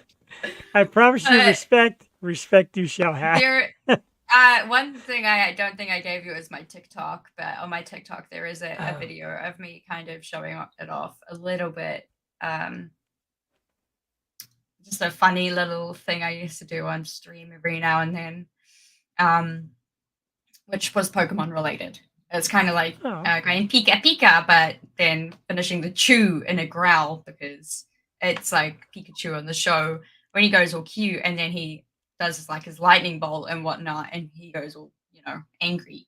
That's pretty cool. So it was a fun little thing I used to do, but like I said, it's been quite a while since I've tried. So I want to ask you to do it. I kind of love the form of it, and we have a lot of like female metal vocalists that come on the show. I'm obsessed with it because I love that kind of music. First of all, second of all, I admire the ability, and third, it was like, it's a man's world. Then you hear these women sing, you're like, no way, not anymore. Like the women are making a great push. Something that's pretty cool. I love Ginger. Have you? Oh yes, yes, absolutely, Oh, great call. I would go gay for her. I I won't lie. no, I love that. I love when women do that. My wife has done it, and she's like very strict about it. She's done that, and I kind of dig that. And she is hot, and the band is cool, and her singing is great. I'm a big fan. I have messaged them several times to get here. I don't think they're gonna come. I tried several times. My other favorite band is they're a little less known about. Have you heard the Pretty Reckless? Oh, sure, absolutely. They're pretty big around here, or becoming bigger. I think they. Taylor say. Mumsen. Taylor Yes. Mumsen is my favorite artist in history. She's Like beautiful, I so- said, in the last 2 years, I don't know if they've released new music. I'm terrible. But I- if I was I a don't think they fangirl, have. I'd fangirl for her. Her or Johnny Depp. Her or Johnny Depp, and that's good to hear Johnny Depp back in the good graces of women Well, he's everywhere. never left my heart. There you go. That's a good thing. That's all right. You know, he had his time and tough situation, but he made his way through. He's still Johnny Depp. Come on. Yeah. Like, Jack Sparrow might be the coolest movie character ever. My childhood idol. Yeah, wow. Them and those classic rockers like Nirvana and Green. Meatloaf, I remember, it's quite embarrassing actually. When I was a kid, I used to blast Meatloaf and rock around pretending like I was his long lost daughter. That's not that weird. Yeah, no, I loved Meatloaf. That's very cool. That's actually more normal than what I do. I like to drink several beers and then play Guitar Hero and act like I'm just a deranged rock star whose career is falling apart because he can't stop drinking on stage. I don't know. We all have our thing. Remember, child forever. In fact, I just mentioned playing Guitar Hero, which, that aged me a great deal. But it's okay. It's fun. I used to play a lot of Guitar Hero. I still kind of love it. When I was like primary intermediate, I used to do this thing called a rock camp where my guitar teacher would hold it. There'd be like probably no more than 10 kids there because it was a very D-Lo thing. Not a lot of people knew about it. It was really casual. And there was a few people who would help out. and you'd rotate throughout the day. So you'd do like guitar lessons, and drum lessons, and singing lessons. Oh wow. And then so there'd be like the different stations in the hall. And then like one of the stations was Guitar Hero. So you'd take like a break from doing your lessons of whatever instrument, and then you do some Guitar Hero. And then at lunchtime we'd like do dodgeball or something to like take the pressure off our fingers and our vocal cords. It's pretty But, cool though. I'm like, yeah. yeah, I'm intrigued by something like that. Yeah, it was I mean, good everything fun. should be. It's good. Did you grow up around music? Like, was music something that was always in your face and something you always wanted to do? When I was 8, I started playing guitar. So I played guitar for about 16 years Wow. before I barely play these days. So I grew up. I've been in a couple failed bands.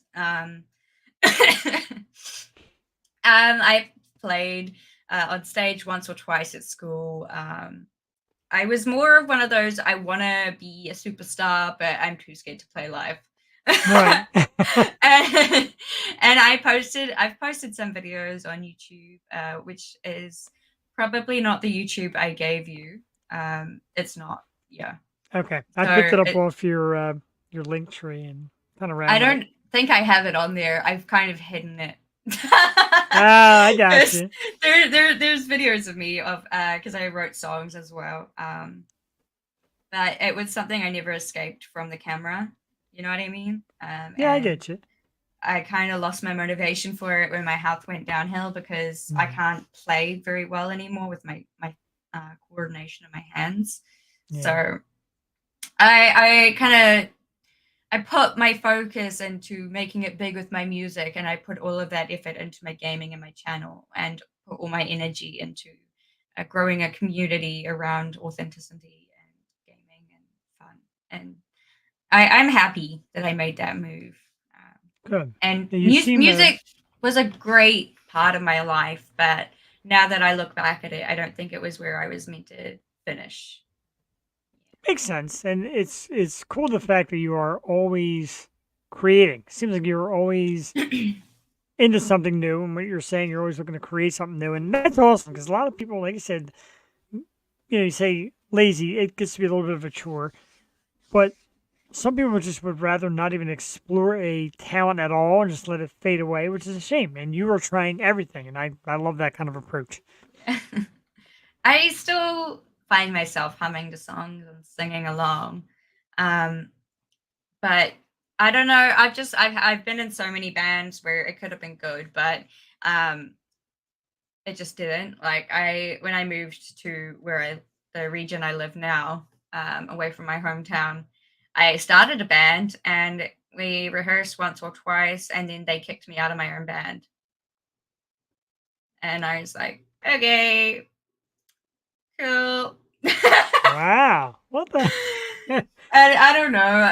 It became so much of a grind that I came to the conclusion I couldn't be bothered.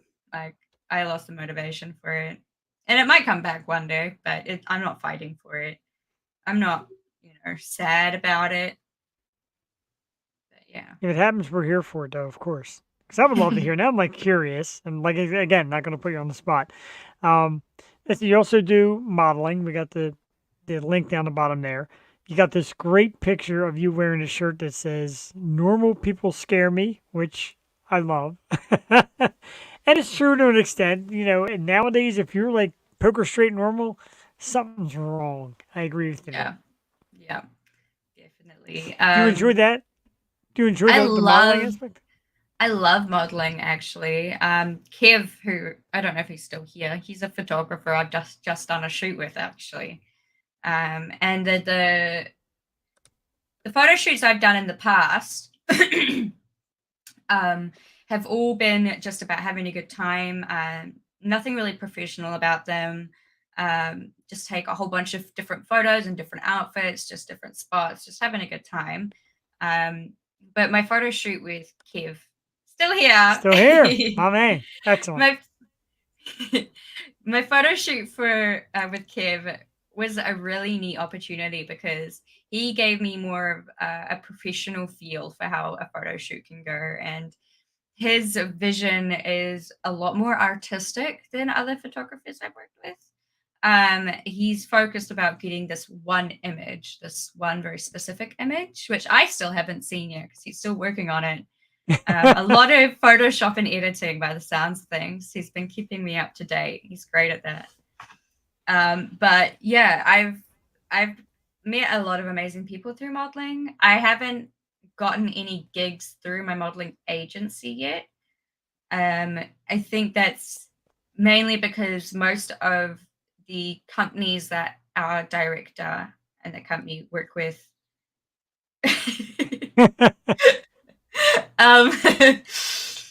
I think because a lot of the companies that the agency works with are afraid to work with a model covered in tattoos with colored hair and piercings because I'm I not the love that normal stuff. standard. I'm a controversial image.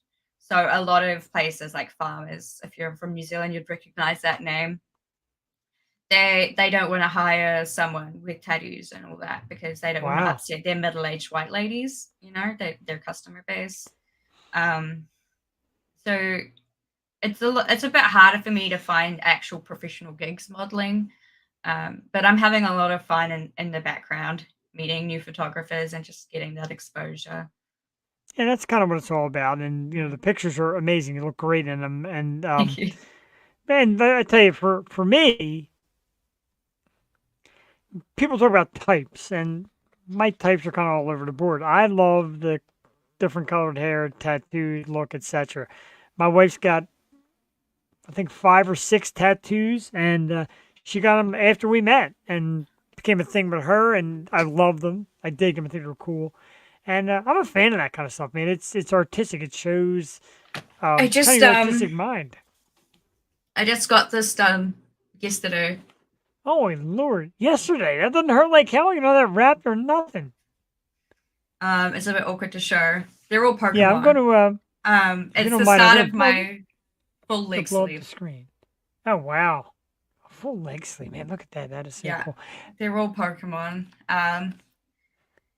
This was about Oh, 2.5 they're Pokemon, hours of. too. Yeah, they are. It's hard Oh, to you can show. see it. Yeah, when you get when you get The closer on, you can see it. Vaporeon. Yeah. Yeah, and then Look at- on the side there, you've got your Primarina. But yeah, it's going to be all the way up my leg, and I've just started that, which is exciting. That is pretty cool. Doesn't I know me, and we have a local tattoo artist. I'm trying to get to tattoo me on the show. Ooh. I have none yet, but I'm afraid, Lex. I know I'm going to be in pain. Doesn't hurt at all. I guess you're used to it by now. It's a weird thing for me because I get chronic pain, which I'm medicated for. So I have a high pain tolerance. Oh, So I've got none. I have had tattoos like my hands, where Mhm. they've been really easy. Yeah, I got Or it. I've had tattoos on my fingers and Wow. just can't hear it this second. Side of my head. Wow. I didn't know there was a tattoo that was a shape when I saw the pictures. Look at that. Though my fingers and the side of my head, that hurt a lot. I'm sure. I know how sensitive it is. Trust me, I'm bald under this. I know how much the head hurts. The head hurts Yeah. when he's naked shaving or something. Yeah. Yeah. So it really depends where you're getting tattooed. The guess. knee hurt a lot. Whereas the shin for me was really fine, really tolerable, but for other people, apparently the shin's really bad. So yeah, everyone's different. But they do say that women tolerate it a lot better. That's true. My wife reminds me every day about her threshold of pain to mine. She's got one on her foot, but she said her foot or hurt is the worst. Is that true? I haven't had my feet done. I'm going to eventually. Of course. But yeah. Why not? Like I said, I love them. I'm not trying to sound like a cheap dick, but my only draw is the price. I'm always like, I can't see spending a couple $100. And I said, my wife's like 6 deep and she loves them and I love them. And she's got like a real cool one, like on her upper thigh and a couple on her arm and nursing ones and all that. Very cool stuff. I love them. Do you have obviously we saw the Pikachu. Do you have a preferred theory behind your tattoos, or just kind of whatever looks cool? All my tattoos have meaning. So the whole leg sleeve for Pokemon is more fun, but I am a complete Pokemon addict, so I know I'm never gonna regret that. I have my unicorn here, which I got to represent my Twitch journey. I have WASD keys on my wrist to represent my gaming. I Wow. have this here, which in truth was a scar cover up because I was a very depressed teen. Oh, I'm sorry to hear So that. I can relate to a lot of people in a lot of ways, but it says Sure. never let your fear decide your future. So that's Wow. kind of, I take everything, I just do it because like if you spend too much time going, oh, should I color my hair or should I just leave it, like you're not gonna do it and you're gonna regret it. And if you do it and you regret it, then at least you tried it. Like just do it. That's my outlook. Honestly, just jump. Yeah, I didn't have this beard until the pandemic because I realized, like, you know what, I got nowhere to go. And it usually just growing like patchy, and I'm like, God, let me shave it because it looks bad. That's pretty badass. My cat, he was my childhood friend for Oh, 17 yeah. years. Yeah. Very cool. Oh, that's great So stuff. all I my love that. ink has meanings. Yeah. Oh, and I've Sure. got Evie there. I'm gonna get one. I'm gonna get one of you with your blue hair and right on my side. So, God, man, it went by fast. It's almost time. Real quick, the blue hair. Since when blue? How long has it been blue? Why blue? Symbolic? When I was a teenager, when I was about 15, so 10, 11 years ago, I wanted to get streaks in my hair. And I went to the hairdresser and my mum offered to pay for it because it was like the first time I was dyeing my hair. I was unsure. I was really like, Mom, I just want something subtle in my hair. I just want streaks. I just want to be low key about it, but I want it to be like kind of cool. And we got there and my mom's like, why don't you just dye all your hair red? I didn't. I went with the streaks, but I fell in with a bad crowd that got in with a lot of alcohol, a lot of drinking, drugs. Very easy to do in New Zealand. And somehow someone convinced me to bleach a streak in my hair, and then I just started putting different colors in it. The one streak in my hair, and then I decided I liked that, so I added more colors and more blonde in my hair, and I developed the nickname Rainbow because I always had different colors in my hair, and from there I started getting Rainbow Unicorn, which I believe is what my Instagram was originally called. And that kind of shows how the unicorn came about as well. And then I kind of dyed my hair blue and I really liked it. I stuck with blue for quite a while after going a bunch of colors. And I think I tried going blonde and I tried going back to brunette a couple times, and I always just ended up back at blue. And I think it's just because the color blue just resonates with me a lot because it can be a depressing color, which I can resonate with a lot because mental health is a struggle for everyone. Everyone goes through it. And I really like the color blue as well because it has a really deep meaning to it as well. It really deep and meaningful meaning. And I love that. I can darken the blue there to match. There you go. It's a little closer. Yes. So I don't know. I think the color blue, it soothes my soul. It makes me happy. And if you know me in real life, you know I'm addicted to the color blue. Like it's everything. That's a beautiful thing. It's my backdrop.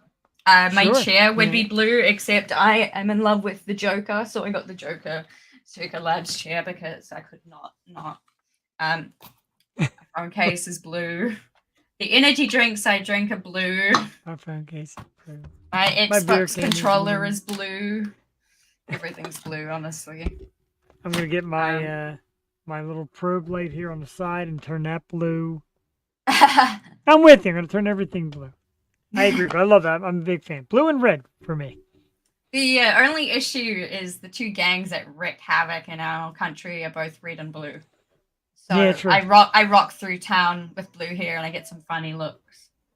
Especially when Oh, I'm wearing sure. my blue sweatpants and my blue jumper with my blue hair. Too bad. That is your But- look. Yeah, I do. I love it. Thank you, I Elizabeth, absolutely no love it. issues.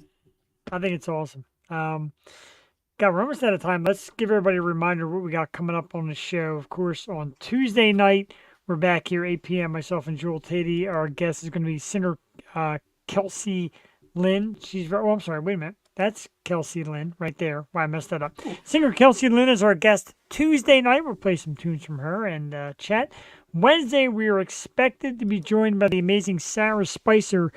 And as you know, Sarah is part of our big Yacht Stock Festival this year. So next Wednesday, Sarah Spicer will be on the show, and Tiffany Batch will be back guest co-hosting because she's landing it. She's part of that Yacht Stock thing that's coming up, of course, Tuesday night and Wednesday night on the Yo Show. Don't forget, coming soon, check your listings. We have now joined the Roku network through Planet X. The Planet X network now has us on Roku and Amazon Fire TV. Pretty impressive. We're also available on YouTube and Twitch. Find the logo, The Yo Show. Check us out at www.theyoshow215.com. Don't forget to find the Captivated Unicorn on Twitch. Watch her play. Watch her commentate. It's a lot of fun. Instagram, Facebook, Tumblr, YouTube. I know everybody's going to be on the hunt. I know I am. I'm going to be on the hunt for those old videos of you singing. It's out there somewhere. It is You're under welcome. the name Captivated Unicorn on YouTube. I'm Just going leave hunting. the word gaming out and you should find them. Wow, she actually told us where to Don't- find it. You heard it here first. Don't be expecting much. Hey, the modesty is what really has got my heart pumping to get into it because we love it. Kev, we thank you for tuning in too, dude. And so we're near the end. 2 minutes to go normally. Give me a rundown. How do you feel? Did you have a good time? Would you do it again? Do you hate my guts? What do you think? I had a good time. It was a good experience. I would do Excellent. it again if you'd have me. For sure. I would definitely have you again because I had a lot of fun. Like I said, your whole outlook and you're a little different for me, I guess, in the approach because normally, like everybody says, like absolutely. Unhappily Ever Now, thank you, of course, again as well. It was our pleasure having you. But a lot of people say, no, getting the Twitchers to come on and stream is tough. I think this was, that's what I hear, and I'm not buying it because I thought you were terrific. This was so natural because you're used to talking on a camera and doing it and chatting If with the it was audience. in person, it would be a whole nother kettle of fish. I have terrible social anxiety in real life. Really? Wow. Yeah, we haven't really mastered the in the same room thing yet. So plus you're pretty far away. You'd be worth the trip though, if I could. It'd be worth the trip to sit there and do it in a similar atmosphere. But we thank you very much, and I'm glad you had fun. We'll keep in touch on social media. I'll invite you to do it again because I had a blast. We thank Unhappily Ever Now. Of course, find them on Facebook, Unhappily Ever Now, Instagram, all lowercase letters, and on Thank YouTube, you for Apple having Music, me.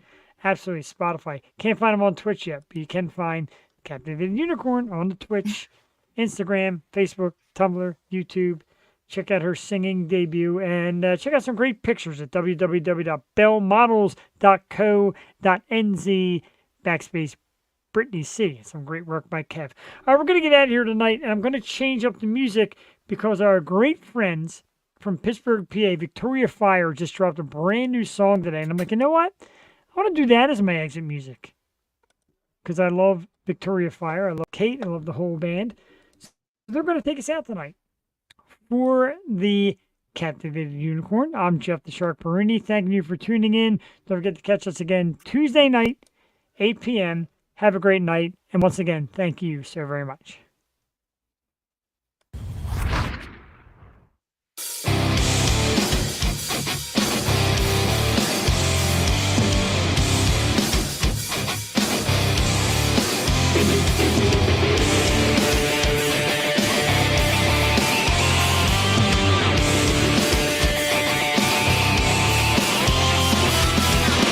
First we catch fire, we combine.